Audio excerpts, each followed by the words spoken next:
Good morning! Magandang umaga po sa inyong lahat. 10:39 na po ng umaga. Ayan, nandito tayo sa kwarto namin. At ngayon pong araw na to ay maglilinis po tayo. No? Ngayon pong araw ng Biyernes, lilinisan po natin yung kabahayan po namin. Dito po muna tayo magsisimula sa kwarto. Ayan, nakita nyo, tinanggal ko na po yung mga nakapatong dyan. Ito pong upuan, dinala ko kasi kailangan ko po yan. Lilinisin ko po yung aircon, kasi marami na pong alikabok. So, dito po tayo mag-start.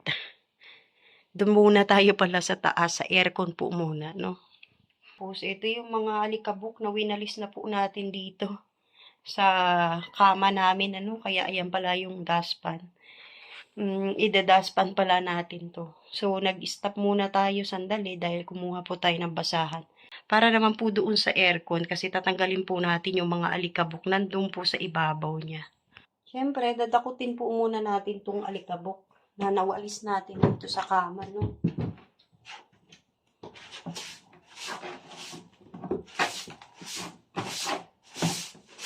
So, ayan, maalikabok.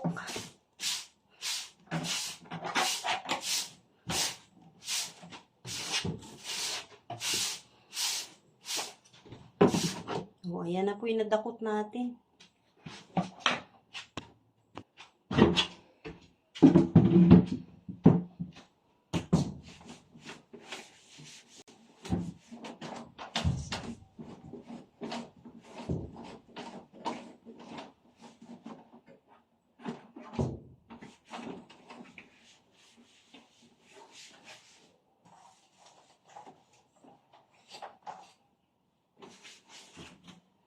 Ito naman po yung mga agiw na galing po doon sa aircon. Ayan.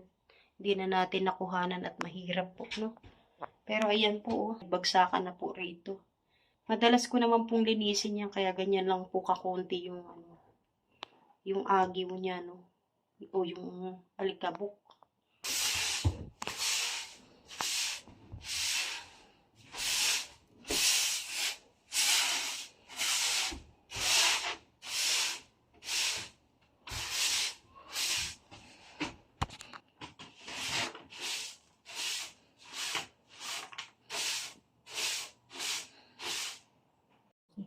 So, ito po yung yung gilid ng kama. Tingnan nyo kung gaano karumi, Hinila po natin yung kama natin. Ayan, Sobrang daming dumi. Diba? Ayan, daming alikabok. So, tatanggalin po natin yan,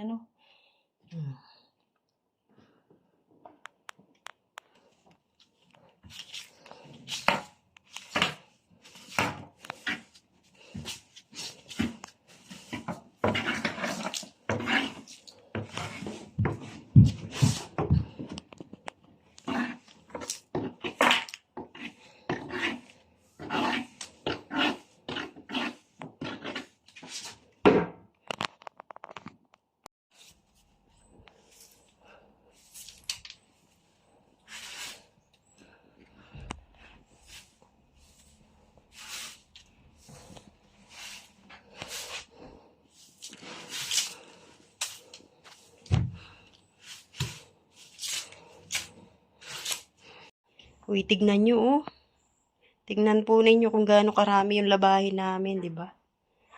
Ang kalat. Ito po yung mga labahin namin. Ngayon, dahil umapaw na po siya sa lalagyan, ito po may sako po tayo, Ililipat natin yung iba po doon kasi umaapaw na nga po sa sobrang dami.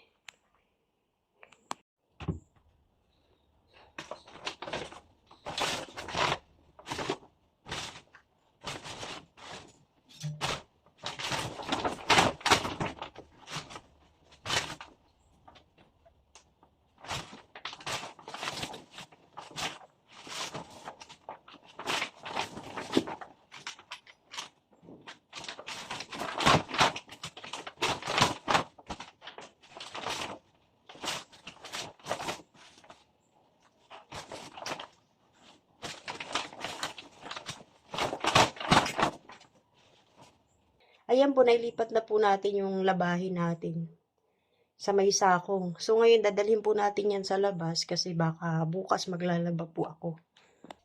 Meron pa pala.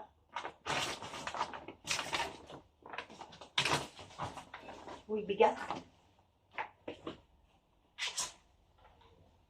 Dahil wala nang mga labahin dito, ayan, nabawasan na po yung masakit sa mata. Ngayon po, wawalisan po natin yung sahig. Lilinisan na po natin. Ano? Aayusin na po natin dito. May natutulog. Ayan. Tulog na tulog. Pag nagising na po yung alaga namin, saka tayo magwawalis dito. Ayan na po, tapos na po tayo maglinis dito sa kwarto. Wala naman po tayong masyadong binago, no? Inayos lang po talaga natin yung higaan. At nagpalit lang po tayo ng bedsheet at saka punda. So, ayan, okay na po. Ngayon po, dito naman po tayo sa labas ng kwarto maglilinis. Ayan, dito naman po tayo maglilinis sa sala. Lilinisan natin hanggang ilalim. Wawalisan natin. Gio, papasok na naman dun sa likod, oh. Buksan muna natin yung bintana. Sobrang init.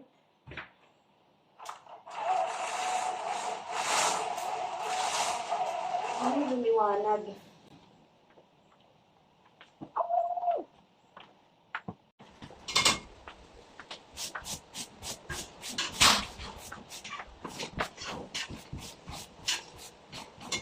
Hihilain po natin yung sopa para po mawalisan po yung ilalim.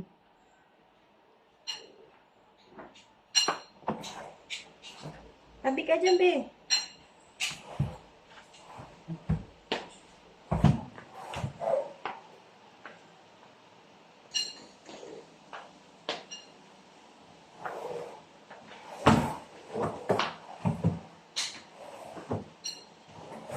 Ang daming dumi. Yan po, maraming dumi. Tingnan nyo, halatang hindi nawawalisan yung ilalim mo. Sobrang dami po ng dumi. Ayan, wawalisan po natin. Tapos itong sopa, natanggalan natin ang mga ganito.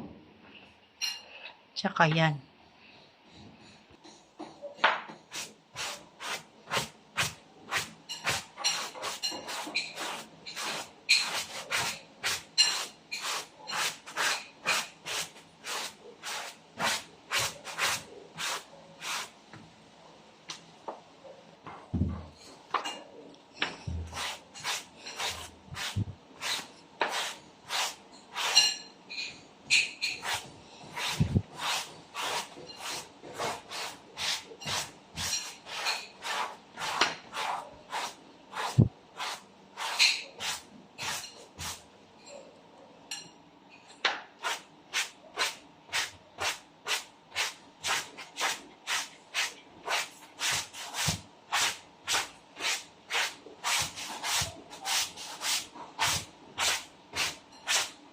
Ayan na, oh. Natanggal na natin yung mga dumi.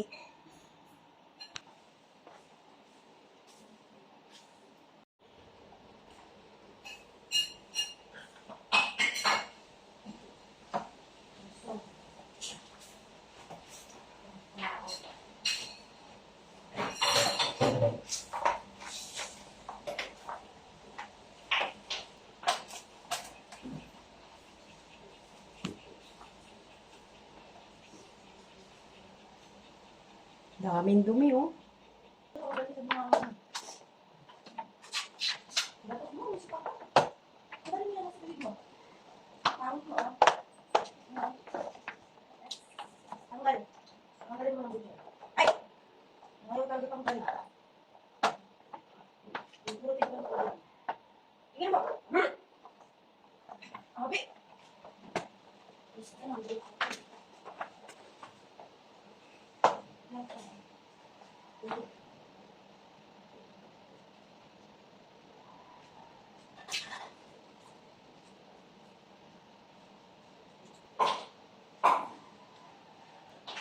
Mamaya ipupwesto na natin yung yung sopa dyan.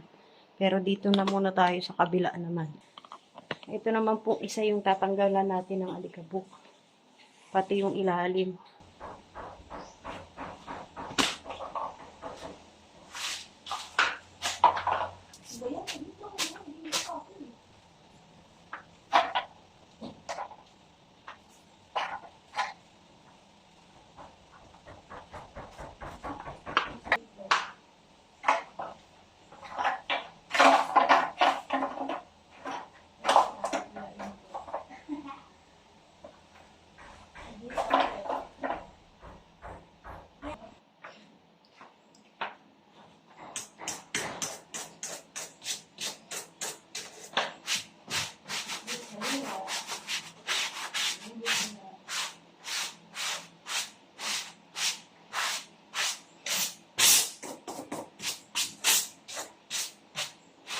Ayan, tapos na po tayo dito sa sala. Papunta na po tayo dito sa kusina. Linis na po yung ating sopa, pati yung ilalim, pati rin yung sahig. Ayan. Tapos dito naman ngayon tayo sa kusina. Pero, lilinisin po muna natin yung yung electric pan. Ayan o, tignan nyo kung gaano kadumi yung ating electric pan. Oh, sobrang dumi. So, lilinisan natin yan. Tatanggalan natin ng mga alikabok na kumapit sa kanya. Tanggalin natin yan. Ayan. Ayan, wala na po yung alikabok. Kalawang na lang po yung natira. Hindi na po talaga natatanggal. Kaya ganyan na po yung itsura. Ito yung isang takip. Ilalagay na natin. Ito po yung mga alikabok na galing dito sa electric pan. Ayan. Ayan na po yung hélice. Sinabon na po natin. Nabanlawan na natin. Kaya ayan, kinabit na natin ngayon. Oh, malinis na po yung ating electric pan. Pwede na uling gamitin. Maganda na ang hangin na lalabas dyan. Kasi malinis na. Daming alikabok. Galing sa electric pan. Ayan, dito naman po tayo sa kusina magliligpit. Ayan Ilalagay natin tong mga hinugasan. Ilalagay naman natin to sa lalagyan. Kasi malinis na po yan. Ililigpit naman natin tong mga hinugasan, ilalagay natin sa lalagyan. Tignan nyo naman yung mesa natin, walang kaayos-ayos. So, lilinisin po natin yan, ililigpit natin lahat. Ito po yung mga loob ng cabinet, lilinisan po natin, At aayusin din po natin yung pagkakaayos. Ang gagawin muna natin, ay tatanggalin muna natin lahat.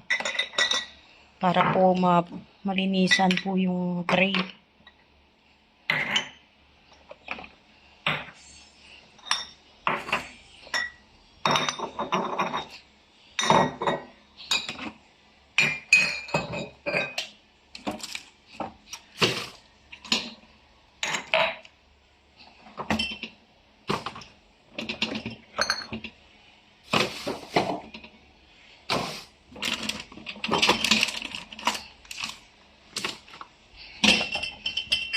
Ayan pupunasan po natin ito ng may sabon.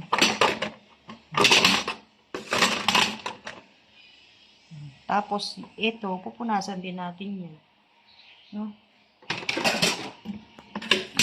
Tanggalin natin ito. Para mapunasan po yung ilalim.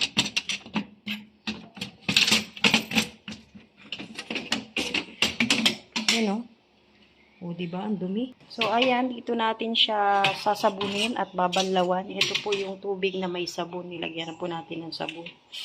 So, ayan, sisimulan na po natin.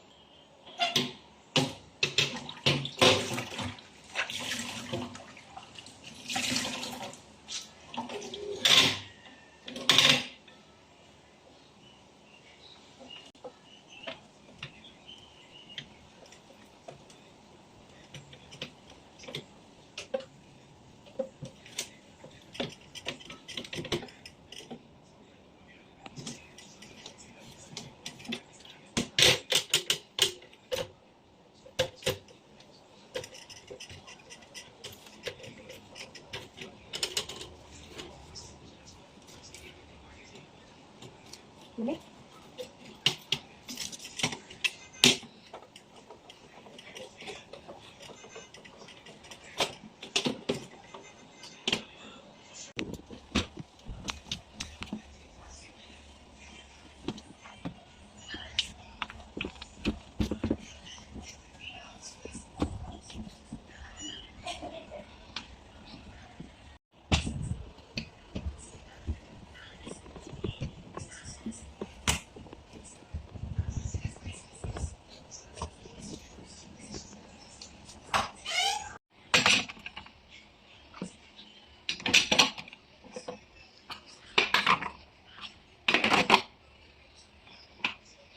Yun, ilalagay na po natin yung mga nakalagay dito. Yan.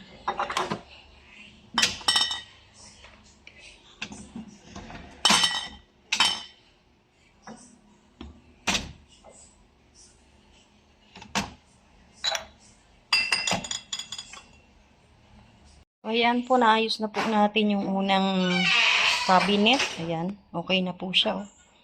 Malinis na pati. Tapos dito naman po tayo.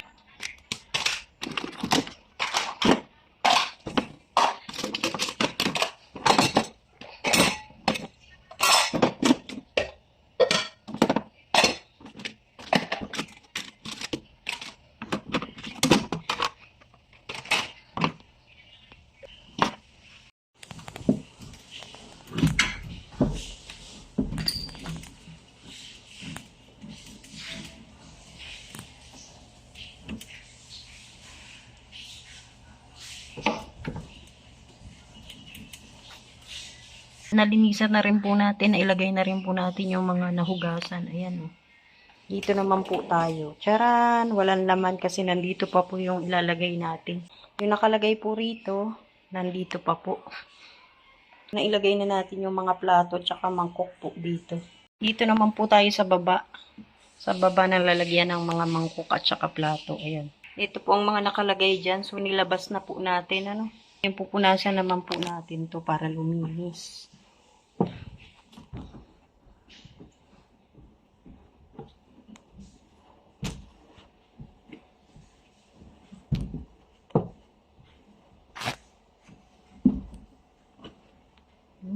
Dumi.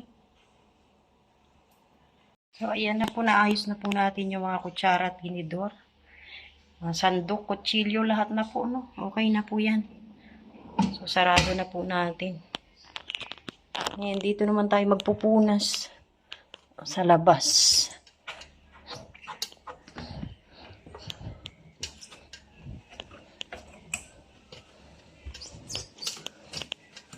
Uy, ang linis na, oh. Tapos ngayon, dito naman tayo sa magulong lalagyanan ng mga kape at gatas. Ayan, natanggal na po natin yung mga dapat tanggalin. So, ito pupunasan naman natin yung loob. Huhugasan na rin natin yung lalagyan na to para malinis. Ang dumi, grabe oh. Sa lahat itong pinakamarumi. Mga natapon na kape, oh. Sukal. Halo-halo na, no. Hindi na siya matanggal, kumapit na. So, ayan, nalinis na po natin. Yung mancha po, hindi na po natin natanggal. Kumapit na po siya. Pero, ayan po, malinis na. Ngayon, lalagay na po natin yung mga nakalagay dyan. Ayan, na-organize na po natin yung, yung mga kape, tsaa, at saka salabat. Dito naman po tayo sa baba. Dito po tayo galing. Ngayon, dito naman. Ito naman po yung mga lalagyan ng baso.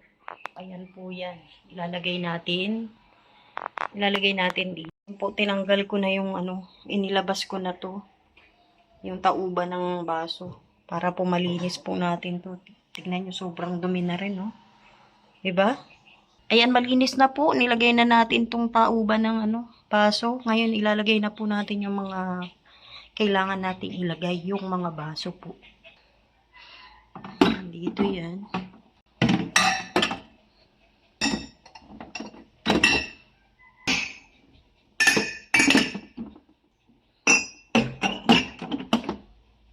Ayan na po, naayos na natin yung mga baso. Ayan, naitaob na natin. Malinis na po yan. Tapos ngayon, dito naman tayo aayusin naman po natin dito sa ibabaw po ng ating cabinet. Yan, marumi kasi makalat Ito po muna unahin natin bago po yung ibabaw po ng lababo. Dito po muna tayo sa mesa.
Makintab na po yung ating mesa.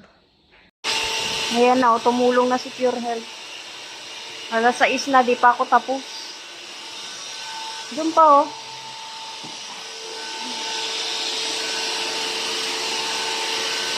Hindi basta nakukuha sa sa walis, sa punas. Kailangan iba-vacuum. Hindi nauubos ang basura. Abi, natakot ka? Yung kalilipat mo lang yung mga hinugasan, meron ka na namang hugasan. Ayan oh. Ito naman tayo sa gas stove. Ito na lang yung huli. Pagtapos nito, tapos na. Okay na, tapos na po tayo. Sa wakas, alas 7 na po ng gabi.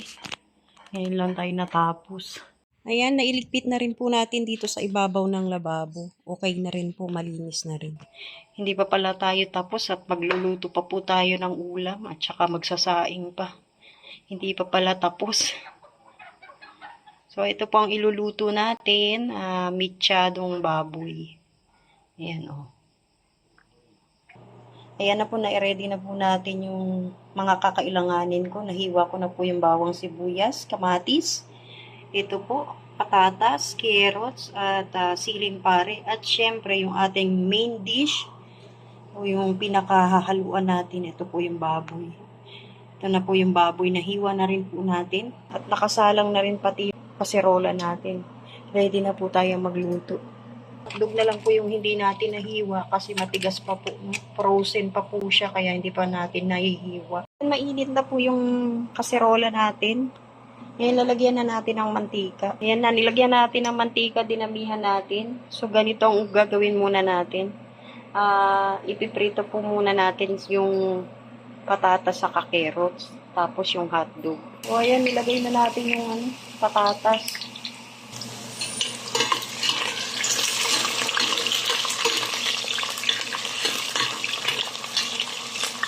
Ayan po, okay na po siya. Tatanggalin na po natin. Tapos itatabi muna natin. At yung carrots naman pong ilalagay natin kasunod. Ito na po, natanggal na po natin yung patatas. Ayan, carrots naman po yung nilagay natin. Naku po, shoutout sa nasunog kong carrots. Tatanggalin na po natin, sunog na. Ito na po yung patatas at saka carrots. Natanggal na po natin. Ito naman po tayo sa siling pare. Hindi po ito magtatagal, sandali lang po. No? Mag-iba lang po yung kulay niya, tatanggalin na po natin. Tapos isusunod na natin yung hotdog. Okay na po, tatanggalin na rin po natin ito. Ayan, okay na po yung siling pari natin. Nahango na po natin. At ito, hotdog na po yung ating sinunod.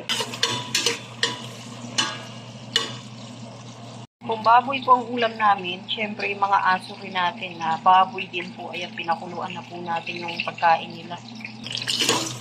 Hindi, nag-iiba na yung kulay niya. Oh. So, aantay-antayin lang natin para maluto talaga. Mas madali po kasi pag ganito. Grabe, amoy na amoy po yung sinalang nating siling pare. Ang bango, grabe. Pero ito na po yung ating sinaing. Pure Health po ang nagsalang nito kasi hindi ko na maharap. Siya na po ang nagsaing. Ayan, kumukulo-kulo na po. Oh.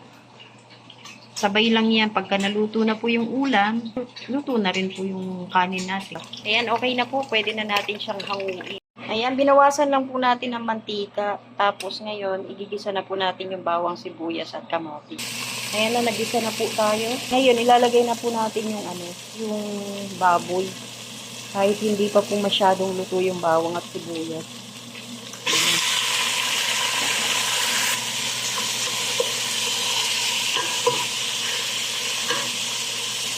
So, lagyan po muna natin ng konting asin. Ito po, lalagyan na natin ng asin para may lasa na po siya. No? Tapos, takpan po muna natin. Ayan.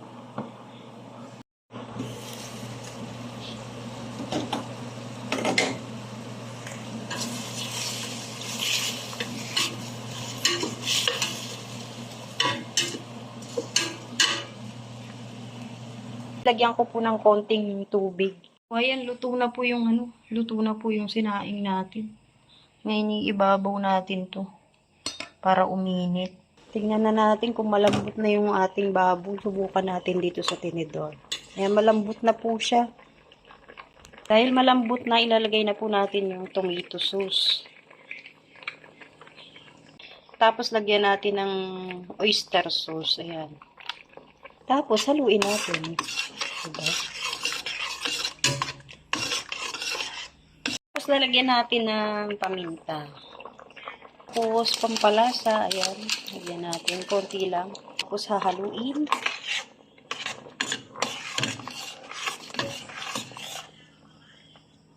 Tapos titikman natin.